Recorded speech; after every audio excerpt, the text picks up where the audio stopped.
Welcome to Satisfactory Update 8. My name is Nilaus and I am continuing my quest to build a complete repository of designs to solve all the challenges we face in Satisfactory with blueprints. Today's challenge is about unlocking the Space Elevator Phase 3.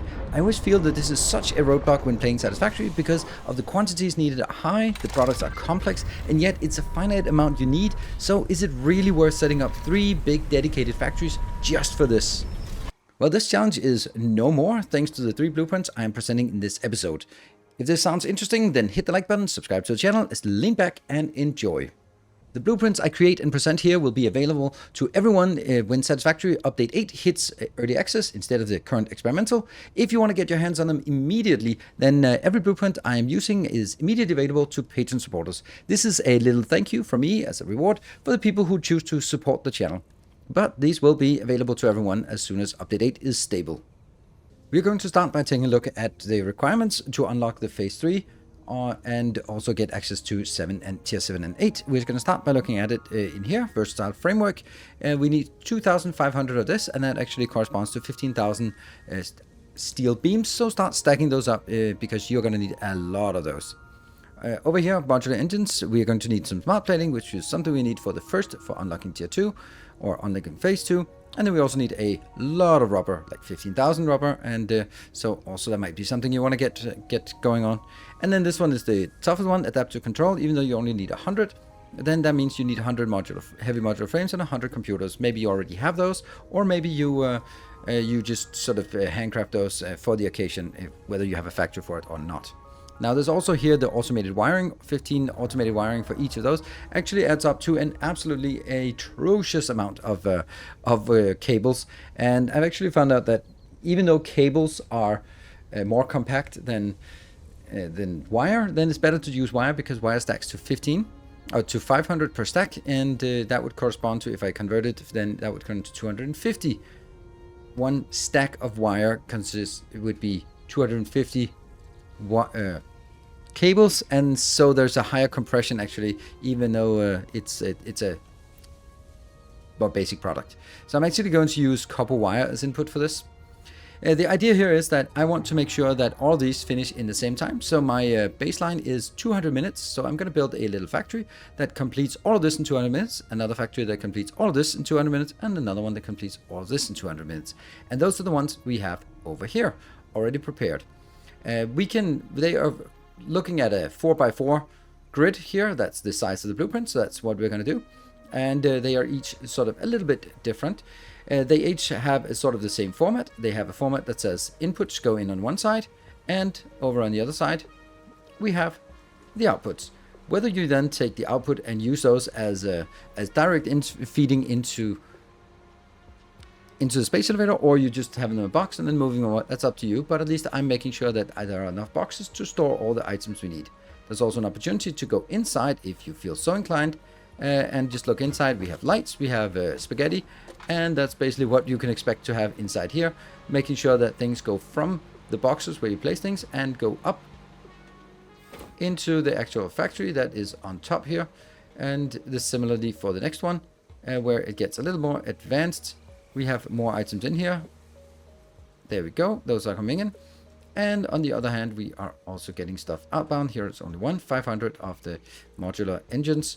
Similarly for the last one, it says the highest quantity. Here we have 15,000 plus 15,000. That is quite a lot of inputs. Actually, it's going to be 20,000 and 10,000. Because I can see this one's big, so that's a small little change here. And then we get the 100 adaptive control units, whatever they're called, out here. We're going to start by making them into a little workshop area and then see how we feed them. And here's another little trick. If you press the N key and then you just start writing the name of your blueprint, and then you can select it extremely easy. I think that's a really cool little neat thing.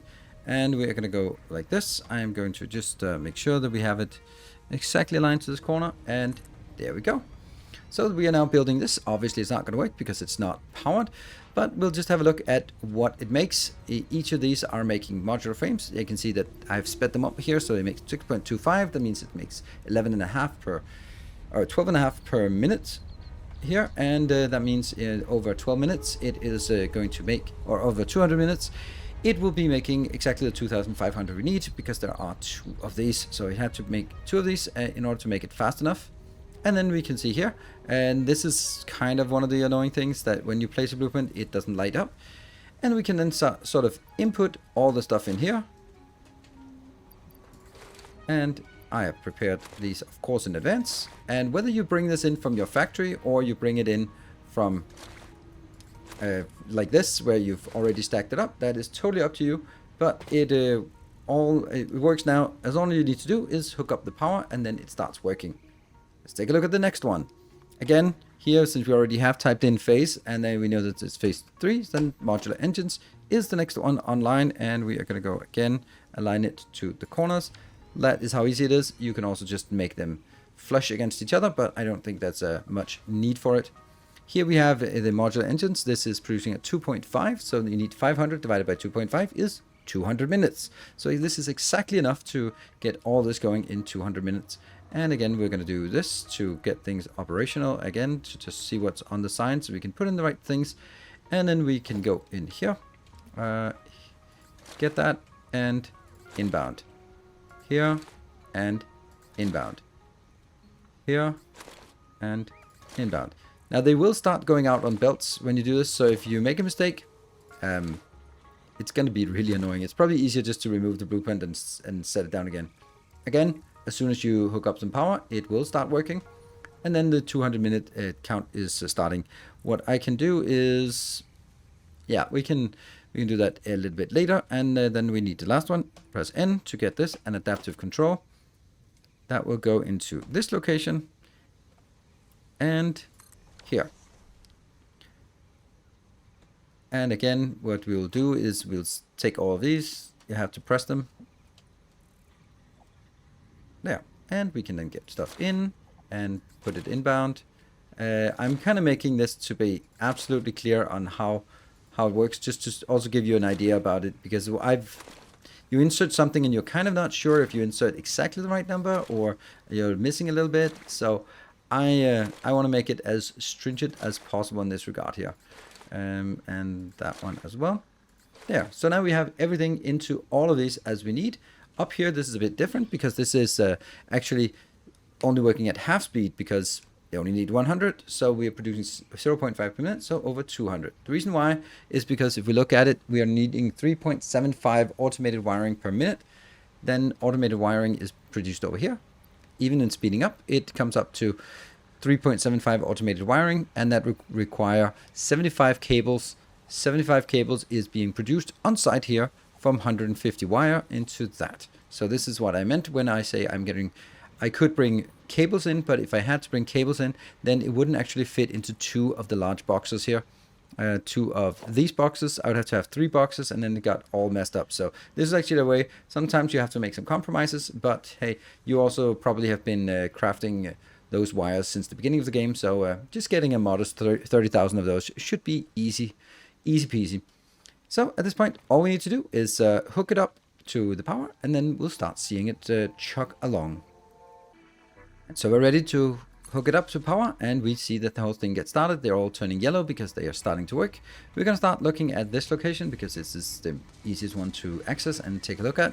You can see that we are now starting the versatile framework construction here in both of these 2 assemblers, and they will just start working. So they're draining all these locations here for all of the massive amounts of input here, and they will go, let me just check here.